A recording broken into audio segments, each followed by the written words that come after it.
ಚಂದದ ಚಿತ್ರವನ್ನ ಬರೆಯೋದು ಎಲ್ರಿಗೂ ಸಾಧ್ಯ ಇಲ್ಲ. ಹಾಗಿದ್ದಾಗ ಕಣ್ಣಿಗೆ ಬಟ್ಟೆ ಕಟ್ಟಿಕೊಂಡು ಚಿತ್ರ ಬರೆಯಲು ಸಾಧ್ಯವೇ? ಇಂತಹದೊಂದು ವಿನೂತನ ಸ್ಪರ್ಧೆಯನ್ನು ಆಯೋಜಿಸಿದೆ ಚಾಮರಾಜಪೇಟೆಯ ಜೀನಿಯಸ್ ಮೈಂಡ್ ಅಕಾಡೆಮಿ.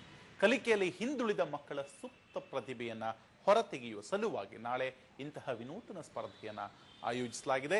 ಈ ಸಂಸ್ಥೆಯಲ್ಲಿ ಕಲಿತ 200ಕ್ಕೂ ಹೆಚ್ಚು ಮಕ್ಕಳು ತಮ್ಮ ಪ್ರತಿಭೆ ಅನಾವರಣ ಮಾಡಲಿದ್ದು, ಇದಕ್ಕಾಗಿ ಶಂಕರಪುರಂನ ಮಕ್ಕಳ ಕೂಟ ಪಾರ್ಕ್ ಸಕಲ ರೀತಿಯಲ್ಲಿ ಸಜ್ಜಾಗಿದೆ.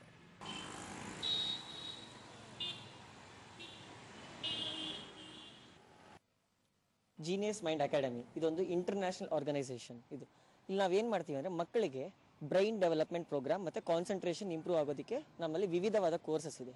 ಸೊ ನಾವಿಲ್ಲಿ super sensory development, super sensory reading ಅಂತ ಆ ಥರ ವಿವಿಧವಾದ ಕೋರ್ಸಸ್ ಇದೆ. ಇಲ್ಲಿ ಏನು ಮಾಡ್ತಾರೆ ಮಕ್ಕಳು ಅಂದರೆ ಕಣ್ಣಿಗೆ ಬಟ್ಟೆ ಕಟ್ಟಿ ನೀವು ಕಣ್ಣು ತೆಗ್ದು ಏನೇನು ಮಾಡ್ತೀರೋ ಮಕ್ಕಳು ಎಲ್ಲ ಕಣ್ಣು ಮುಚ್ಕೊಂಡು ಮಾಡ್ತಾರೆ. ಇದು ಮಾಡಿದಾಗ ಏನಾಗುತ್ತೆ, ಅವ್ರ ಕಾನ್ಸಂಟ್ರೇಷನ್ ಆಗಲಿ, ಅವ್ರ ಕ್ರಿಯೇಟಿವಿಟಿ ಆಗಲಿ, ಅವ್ರ ಸ್ಕಿಲ್ಸ್ ಆಗಲಿ, ಅವ್ರ ಏನೇ ಒಂದು ಅಕಾಡೆಮಿಕ್ ಪರ್ಫಾರ್ಮೆನ್ಸ್ ಆಗಲಿ ಎಲ್ಲವೂ ಸಹ ಒಂದು 80% ಇರೋರು 100% ಆಗ್ತಾರೆ. ಅದಕ್ಕೆ ನಮ್ಮಲ್ಲಿ ಒಂದು ಕೋಟ್ ಇದೆ, ordinary learners become smart learners, smart learners become